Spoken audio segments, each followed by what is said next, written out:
Finally ಇವತ್ತು ನನ್ನ ಮುಂದೆ ಐಫೋನ್ 16 ಮತ್ತು ಐಫೋನ್ 16 ಪ್ಲಸ್ ಈ ಎರಡೂ ಸ್ಮಾರ್ಟ್ಫೋನ್ಗಳು ಸಹ ಇದೆ.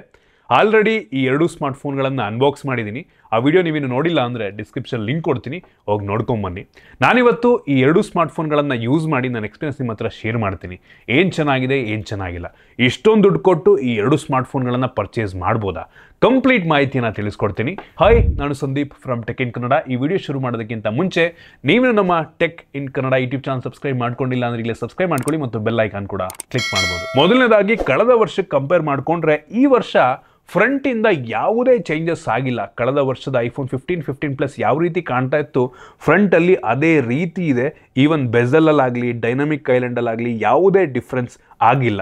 ಸೊ ಎರಡು ಫೋನ್ ಅಕ್ಕಪಕ್ಕ ಇಟ್ಟರೆ ಯಾವುದು ಅಂತಲೇ ಗೊತ್ತಾಗಲ್ಲ. ಬಟ್ ಹಿಂದಕ್ಕೆ ಬಂತು ಅಂದರೆ ಕಳೆದ ವರ್ಷ ಆರಿಜಾಂಟಲ್ ಕ್ಯಾಮ್ರಾ ಓರಿಯೆಂಟೇಷನ್ ಇತ್ತು, ಬಟ್ ಈ ವರ್ಷ ವರ್ಟಿಕಲ್ ಮಾಡಿದ್ದಾರೆ. ಐಫೋನ್ 11 ಮತ್ತು 12 ಸೇಮ್ ಇದೇ ರೀತಿ ಇತ್ತು, ಸ್ವಲ್ಪ ಡಿಫ್ರೆನ್ಸ್ ಅಷ್ಟೇ ಆಯಿತಾ. ಸೊ ಮತ್ತೆ ಬ್ಯಾಕ್ ಟು ಪೆವಿಲಿಯನ್ನು. ಸೊ ಅದನ್ನು ಬಿಟ್ಟರೆ ಇನ್ನೊಂದು ಸಣ್ಣ ಚೇಂಜು ಈ ಕ್ಯಾಮ್ರಾ ಶಟರ್ ಬಟನ್ನು, ಆಯಿತಾ, ಅಷ್ಟೇ, ಇನ್ನೇನು ಚೇಂಜಸನ್ನು ಮಾಡಿಲ್ಲ. ಇನ್ನು ಡಿಸೈನ್ ಮತ್ತು ಬಿಲ್ಡ್ ಕ್ವಾಲಿಟಿಗೆ ಬಂತು ಅಂದರೆ ಈ ಎರಡೂ ಫೋನ್ಗಳಲ್ಲಿ ಸ್ಪೆಸಿಫಿಕೇಷನ್ ವೈಸು ತುಂಬ ಡಿಫ್ರೆನ್ಸ್ ಏನೂ ಇಲ್ಲ, ಆಯಿತಾ. ಈ ಎರಡೂ ಫೋನ್ಗಳ ಡಿಸ್ಪ್ಲೇ ಸೈಜ್ ಡಿಫ್ರೆಂಟ್ ಆಗಿದೆ ಮತ್ತು ಇದರೊಳಗಿರುವಂಥ ಬ್ಯಾಟ್ರಿ ಸೈಜ್ ಕೂಡ ಡಿಫ್ರೆಂಟ್ ಆಗಿದೆ. ಬಿಟ್ಟರೆ ಎರಡೂ ಕೂಡ ನೋಡೋಕ್ಕೆ ಆಲ್ಮೋಸ್ಟ್ ಒಂದೇ ಥರ ಇದೆ, ಏನೂ ಚೇಂಜಸ್ ಇಲ್ಲ, ಆಯಿತಾ. ಇದು ಸ್ವಲ್ಪ ದೊಡ್ಡ ಫೋನು. ನಿಮಗೆ ಸಣ್ಣ ಫೋನ್ ಬೇಕು ಅಂದರೆ ಐಫೋನ್ 16 ಪರ್ಚೇಸ್ ಮಾಡ್ಬೋದು. ಸ್ವಲ್ಪ ದೊಡ್ಡ ಸ್ಕ್ರೀನ್ ಇರುವಂಥ ಫೋನ್ ಬೇಕು ಅಂದರೆ 16 ಪ್ಲಸ್ಸನ್ನು ಪರ್ಚೇಸ್ ಮಾಡ್ಬೋದು. ಈ ಒಂದು ಐಫೋನ್ 16 170 ಗ್ರಾಮ್ ಇದ್ದರೆ 16 ಪ್ಲಸ್ಸು 199 ಗ್ರಾಮ್ ವೆಯ್ಟ್ ಇದೆ, ಆಯಿತಾ. ಎರಡು ಕೂಡ ಸಿಮಿಲರ್ ಥಿಕ್ನೆಸ್ಸು 7.8 mm ಥಿಕ್ನೆಸ್ಸನ್ನು ಹೊಂದಿರುವಂಥ ಫೋನ್ಗಳು. ಫ್ರಂಟಲ್ಲಿ ನಮಗೆ ಇದರಲ್ಲೂ ಸಿರಾಮಿಕ್ ಶೀಲ್ಡ್ ಗ್ಲಾಸ್ ಸಿಗ್ತಾ ಇದೆ, ಯಾವುದೇ ಸ್ಕ್ರೀನ್ ಗಾರ್ಡ್ ಎರಡರಲ್ಲೂ ಹಾಕಿಲ್ಲ. ಫ್ರಂಟಲ್ಲಿ ಡೈನಮಿಕ್ ಐಲ್ಯಾಂಡು, ಬೆಝಲೆಲ್ಲ ಕಳೆದ ವರ್ಷದ ರೀತಿಯಲ್ಲಿದೆ. ಫ್ರಂಟಿಂದ ಸೇಮ್ ಪ್ರೋ ಮ್ಯಾಕ್ಸ್ ಹೆಂಗಿದೆ ಹಂಗೆ ಕಾಣುತ್ತೆ, ಬಟ್ ಬೆಝಲ್ ಸ್ವಲ್ಪ ದೊಡ್ಡದು ಅಷ್ಟೇ. ಹಿಂದ್ಗಡೆಗೆ ಬಂತು ಅಂತ ಅಂದರೆ ಇದು ಕೂಡ ಗ್ಲಾಸ್, ಆಯಿತಾ. ಯಾವ ಗ್ಲಾಸ್ ಅಂತ ಅವರು ಸರಿಯಾಗಿ ಸ್ಪೆಸಿಫೈ ಮಾಡಲ್ಲ, ಒಟ್ಟಿಗೆ ಒಳ್ಳೆ ಗ್ಲಾಸ್ನ ಹಾಕಿರ್ತಾರೆ ಅಂತ ಅಂದ್ಕೊಳ್ಳೋಣ. 2 ಕ್ಯಾಮ್ರಾ ಸಿಗುತ್ತೆ ಮತ್ತು LED ಫ್ಲ್ಯಾಶ್ ನಮಗೆ ಸಿಗ್ತಾ ಇದೆ. ಈ ಎರಡು ಫೋನ್ಗಳಲ್ಲಿ ಏರೋಸ್ಪೇಸ್ ಗ್ರೇಡ್ ಅಲ್ಯೂಮಿನಿಯಂ ಫ್ರೇಮನ್ನು ಹಾಕಿದಾರಂತೆ, ಆಯಿತಾ. ಟೈಟೇನಿಯಂ ಫ್ರೇಮ್ನೇ ಕೊಡ್ಬೋದಾಗಿತ್ತು ಮೋಸ್ಟ್ಲಿ ನೆಕ್ಸ್ಟ್ ವರ್ಷನೋ ನಾನ್ ಪ್ರೋ ವೇರಿಯಂಟ್ಗೂ ಸಹ ಟೈಟೇನಿಯಂ ಫ್ರೇಮನ್ನು ಕೊಡ್ಬೋದು. ಬಟ್ ಈ ವರ್ಷ ಅಲ್ಯೂಮಿನಿಯಂ ಫ್ರೇಮೇ ಇದೆ. ಇದರಲ್ಲಿ ನಮಗೆ ಆ್ಯಕ್ಷನ್ ಬಟನ್ ಇದೆ ಮತ್ತು ಡೆಡಿಕೇಟೆಡ್ ಆಗಿ ಈ ವರ್ಷ ಕ್ಯಾಮರಾ ಶಟರ್ ಬಟನ್ನ ಈವನ್ ನಾನ್ ಪ್ರೋ ವೇರಿಯಂಟ್ಗೂ ಸಹ ಆ್ಯಡ್ ಮಾಡಿದ್ದಾರೆ. ಸರ್ಪ್ರೈಸಿಂಗ್ ವಿಷಯ, ಆಯಿತಾ. ಇನ್ನು ಇದರಲ್ಲಿ ನಮಗೆ USB Type-C ಪೋರ್ಟ್ ಇದೆ. ಕಳೆದ ವರ್ಷ ಕೂಡ USB Type-C ಇತ್ತು, ತುಂಬ ಡಿಫ್ರೆನ್ಸ್ ಏನೂ ಇಲ್ಲ. ಇದರಲ್ಲಿ ಕಳೆದ ವರ್ಷದ ರೀತಿಯಲ್ಲೇ IP68 ಡಸ್ಟ್ ಮತ್ತು ವಾಟರ್ ರೆಸಿಸ್ಟೆಂಟ್ ರೇಟಿಂಗ್ ಕೂಡ ಸಿಗ್ತಾ ಇದೆ. ಇದು ಟೋಟಲ್ 5 ಕಲರ್ ವೇರಿಯಂಟಲ್ಲಿ ಲಾಂಚ್ ಆಗ್ತದೆ. ನಿಮ್ಗೆ ಇಷ್ಟ ಬಂದಿದ್ದು ಪರ್ಚೇಸ್ ಮಾಡ್ಬೋದು. ಇದರಲ್ಲಿ ಒಂದು ಫಿಸಿಕಲ್ ಸಿಮ್ಮು ಮತ್ತು ಇನ್ನೊಂದು ಸಿಮ್ಮನ್ನು ಸಪೋರ್ಟ್ ಮಾಡುತ್ತೆ. ಸೊ ಓವರಾಲ್ ಡಿಸೈನ್ ಮತ್ತು ಬಿಲ್ಡ್ ಕ್ವಾಲಿಟಿ ಚೆನ್ನಾಗಿದೆ. ಕಳೆದ ವರ್ಷ ಹೆಂಗಿತ್ತು ಈಗಲೂ ಕೂಡ ಆಲ್ಮೋಸ್ಟ್ ಹಂಗೆ ಇದೆ. ಇನ್ನು ಡಿಸ್ಪ್ಲೇಗೆ ಬಂತು ಅಂದರೆ ಐಫೋನ್ 16ನಲ್ಲಿ 6.1 ಇಂಚಿನ ಡಿಸ್ಪ್ಲೇ ಇದ್ದರೆ 16 ಪ್ಲಸ್ಸಲ್ಲಿ 6.7 ಇಂಚಿನ ಡಿಸ್ಪ್ಲೇ. ಬೇಜಾರಾಗುವಂಥ ವಿಷಯ ಏನಂದರೆ ಈ ಎರಡೂ ಡಿಸ್ಪ್ಲೇಗಳು ಕೂಡ ಕೇವಲ 60 Hz ರಿಫ್ರೆಶ್ ರೇಟನ್ನು ಹೊಂದಿರುವಂಥ ಡಿಸ್ಪ್ಲೇಗಳು. 80-90 ಸಾವಿರ ರೂಪಾಯಿ ಕೊಡ್ತಾ ಇದ್ದೀವಿ. ಎಲ್ಲ ಆ್ಯಂಡ್ರಾಯ್ಡ್ ಫೋನ್ಗಳಲ್ಲಿ 11-12 ಸಾವಿರ ರೂಪಾಯಿಗೆಲ್ಲ 120 Hz ರಿಫ್ರೆಶ್ ರೇಟ್ ಹೊಂದಿರುವಂಥ ಡಿಸ್ಪ್ಲೇಗಳು ಸಿಗ್ತವೆ. ಬಟ್ ಐಫೋನಲ್ಲಿ ಈಗಲೂ ಕೂಡ ನಾನ್ ಪ್ರೋ ವೇರಿಯಂಟಲ್ಲಿ 60 Hz ರಿಫ್ರೆಶ್ ರೇಟನ್ನು ಹೊಂದಿರುವಂಥ ಡಿಸ್ಪ್ಲೇ ಕೊಡ್ತಾ ಇದ್ದಾರೆ. ಹೌದು, ಡಿಸ್ಪ್ಲೇಗಳು ಚೆನ್ನಾಗಿದ್ದಾವೆ, ಆಯಿತಾ. ಬಟ್ ಇನ್ನೂ ಸ್ಮೂತ್ ಆಗಿರುವಂಥ ಡಿಸ್ಪ್ಲೇ ಇದ್ದರೆ ನಮಗೆ ಎಕ್ಸ್ಪೀರಿಯನ್ಸೇ ನೆಕ್ಸ್ಟ್ ಲೆವೆಲ್ ಇರುತ್ತೆ. ಈ ಎರಡು ಕೂಡ OLED ಡಿಸ್ಪ್ಲೇ ಒಪ್ಕೋತೀನಿ, ಹೆವಿ ಬ್ರೈಟ್ ಆಗಿದೆ, 2000 ನಿಟ್ಸ್ನ ಪೀಕ್ ಬ್ರೈಟ್ನೆಸ್ ಎಲ್ಲ ಇದೆ, ಒಪ್ಕೋತೀನಿ. ಬಟ್ 120 Hz ಬೇಡ, 92 ಸಾವಿರ ಕೊಡ್ಬೋದಾಗಿತ್ತು, ಅದನ್ನೂ ಕೊಟ್ಟಿಲ್ಲ.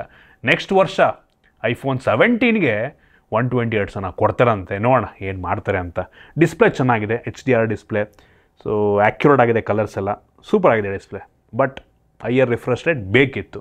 ಇನ್ನು ಈ ಒಂದು ಸ್ಮಾರ್ಟ್ಫೋನ್ ನಿಮಗೆ 8 GB ರ್ಯಾಮ್ನ ಜೊತೆಗೆ ಬರ್ತಾ ಇದೆ. ಫುಲ್ ಐಫೋನ್ 16 ಸೀರೀಸ್ ಕಂಪ್ಲೀಟಾಗಿ 8 GB ರ್ಯಾಮು, 128 GB ಸ್ಟೋರೇಜು ಇದೆ, ಅಪ್ ಟು 512 GB ತನಕ ಕೂಡ ನಿಮಗೆ ಸಿಗುತ್ತೆ.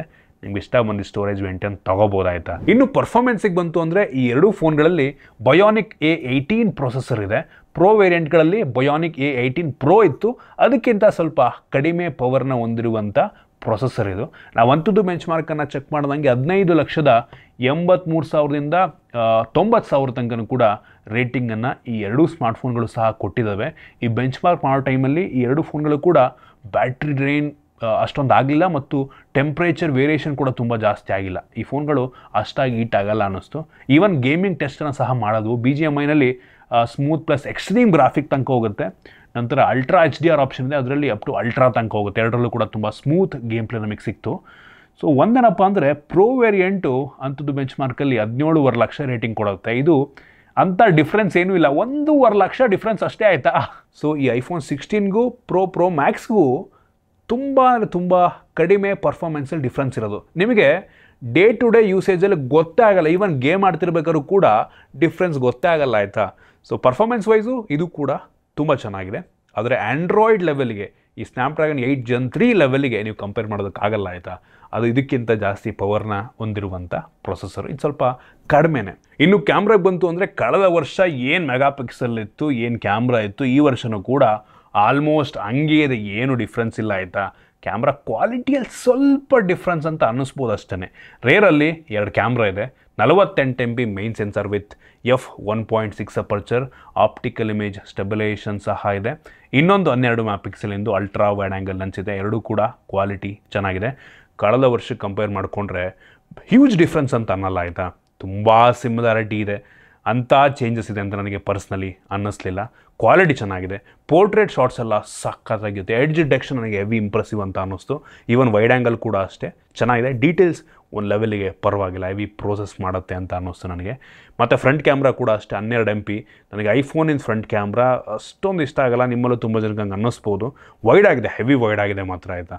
ಕ್ವಾಲಿಟಿ ಒಬ್ಬೊಬ್ಬರು ಫೇಸ್ ಒಂದೊಂದು ಥರ ಬರುತ್ತೆ, ಕೆಲವು ಜನಕ್ಕೆ ಅದು ಇಷ್ಟ ಆಗುತ್ತೆ, ಕೆಲವು ಜನಕ್ಕೆ ಇಷ್ಟ ಆಗದೇ ಇರ್ಬೋದು.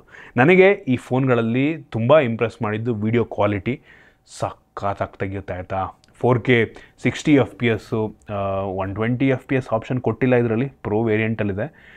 ಒಟ್ಟಿಗೆ ವಿಡಿಯೋ ಅಂತೂ ಹೆವಿ ಸ್ಟೇಬಲ್ ಆಗಿ ಕ್ರಿಯೇಟರ್ಗಳಿಗೆ ಹೇಳಿ ಮಾಡಿಸಿದ ರೀತಿಯಲ್ಲಿದೆ ಆಯಿತಾ. ಈ 2 ಫೋನ್ಗಳಲ್ಲಿ ಡಾಲ್ಬಿ ವಿಷನ್ HDRನಲ್ಲಿ ವಿಡಿಯೋನ ಶೂಟ್ ಮಾಡ್ಬೋದು. ಜೊತೆಗೆ ಸಿನಿಮ್ಯಾಟಿಕ್ ಮೋಡ್ ಸಹ ಇದೆ, ಡಿಫ್ರೆಂಟ್ ಮೋಡ್ಸ್ಗಳಿದೆ. ಮತ್ತು ಕ್ಯಾಮ್ರಾ ಶಟರ್ ಬಟನ್ನು ಸೊ ಹೊಸದಾಗಿ ಈ ವರ್ಷ ನಾನ್ ಪ್ರೋ ವೇರಿಯಂಟ್ಗೂ ಸಹ ಕೊಟ್ಟಿದ್ದಾರೆ. ಇದನ್ನು ಕಳೆದ ವೀಡಿಯೋಲ್ಲೂ ಕೂಡ ನಾನು ಎಕ್ಸ್ಪ್ಲೇನ್ ಮಾಡಿದ್ದೆ. ಸೊ ಇದು ಕೆಪಾಸಿಟಿವ್ ಟಚ್ಚನ್ನು ಹೊಂದಿರುವಂಥ ಫಿಸಿಕಲ್ ಬಟನ್ ಆಯಿತಾ. ಸೊ ಫಿಸಿಕಲ್ ಬಟನ್ನ ಪ್ರೆಸ್ ಮಾಡಿದ್ರೆ ಕ್ಯಾಮ್ರಾ ಓಪನ್ ಆಗುತ್ತೆ, ಇನ್ನೊಂದು ಸಲ ಪ್ರೆಸ್ ಮಾಡಿದ್ರೆ ಕ್ಯಾಮ್ರಾ ಬಟನ್ ರೀತಿ ಯೂಸ್ ಮಾಡ್ಬೋದು, ಅಂದರೆ ಕ್ಯಾಮ್ರಾ ಕ್ಲಿಕ್ ಮಾಡುತ್ತೆ. ಲಾಂಗ್ ಪ್ರೆಸ್ ಮಾಡಿದ್ರೆ ಶಾರ್ಟ್ ವೀಡಿಯೋಸನ್ನು ನೀವು ಶೂಟ್ ಮಾಡ್ಬೋದು.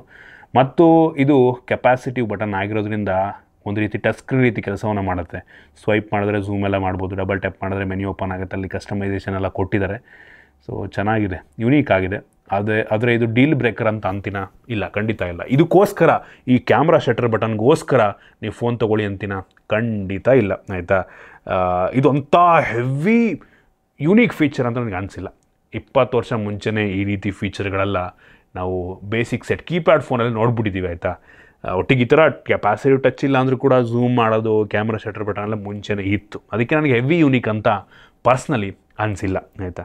ಇನ್ನೂ ಇದರಲ್ಲಿ ಫೇಸ್ ಅನ್ಲಾಕ್ ಇದೆ, ಬಟ್ ಯಾವುದೇ ಫಿಂಗರ್ ಪ್ರಿಂಟ್ ಸೆನ್ಸರ್ ಐಫೋನಲ್ಲಿ ಸಿಗಲ್ಲ, ಕೊಟ್ಟಿಲ್ಲ. ಇನ್ನು ಬ್ಯಾಟ್ರಿಗೆ ಬಂತು ಅಂದರೆ ಈ ಫೋನ್ಗಳಲ್ಲಿ ಎಷ್ಟು ಬ್ಯಾಟ್ರಿ ಕೆಪಾಸಿಟಿ ಇದೆ ಅಂತ ಎಲ್ಲೂ ಕೂಡ ಆಪಲ್ನವ್ರು ಸ್ಪೆಸಿಫೈ ಮಾಡಲ್ಲ. ಬಟ್ ನಮಗೆ ಬಂದಿರುವಂಥ ಮಾಹಿತಿ ಪ್ರಕಾರ iPhone 16ನಲ್ಲಿ 3561 mAh ಕೆಪಾಸಿಟಿ ಬ್ಯಾಟ್ರಿ ಇದ್ದರೆ, ಈ 16 ಪ್ಲಸ್ಸಲ್ಲಿ 4674 mAh ಕೆಪಾಸಿಟಿ ಬ್ಯಾಟ್ರಿ ಇದೆ.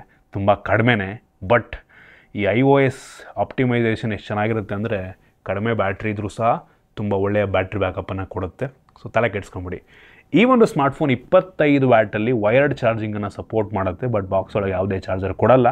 ವೈರ್ಲೆಸ್ ಚಾರ್ಜಿಂಗ್ ಸಹ ಇದೆ. 15 ವ್ಯಾಟಲ್ಲಿ ಮ್ಯಾಕ್ಸೇಫ್ ವೈರ್ಲೆಸ್ ಚಾರ್ಜಿಂಗು ಸಪೋರ್ಟ್ ಆಗುತ್ತೆ. ಮ್ಯಾಗ್ನೆಟ್ ಇರುತ್ತೆ ಇಲ್ಲಿ ಆಯಿತಾ, ಅಂಟುಕೊಳ್ಳುತ್ತೆ. ಸೊ ಸೂಪರ್ ಅಂತೀನಿ. ಇನ್ನು ಸ್ಪೀಕರಿಗೆ ಬಂತು ಅಂದರೆ ಸ್ಪೀಕರ್ನ ಕ್ಲಾರಿಟಿ ಆಬ್ವಿಯಸ್ಲಿ ಚೆನ್ನಾಗಿರುತ್ತೆ. ಐಫೋನಲ್ಲಿ ಯಾವಾಗಲೂ ಸ್ಪೀಕರು ಚೆನ್ನಾಗಿರೋದೆ ಕೊಡ್ತಾರೆ. ಇನ್ನು OSಗೆ ಬಂತು ಅಂದರೆ ಸದ್ಯಕ್ಕೆ ಇದರಲ್ಲಿ iOS 18 ಇದೆ ಆಯಿತಾ. ಬಟ್ ಯಾವುದೇ ಆಪಲ್ ಇಂಟೆಲಿಜೆನ್ಸು ಈ ಫೋನ್ನ ಜೊತೆಗೆ ಬಂದಿಲ್ಲ. ಫ್ಯೂಚರ್ ಅಪ್ಡೇಟ್ನಲ್ಲಿ ಅದನ್ನು ಕೊಡ್ತಾರಂತೆ ಆಯಿತಾ.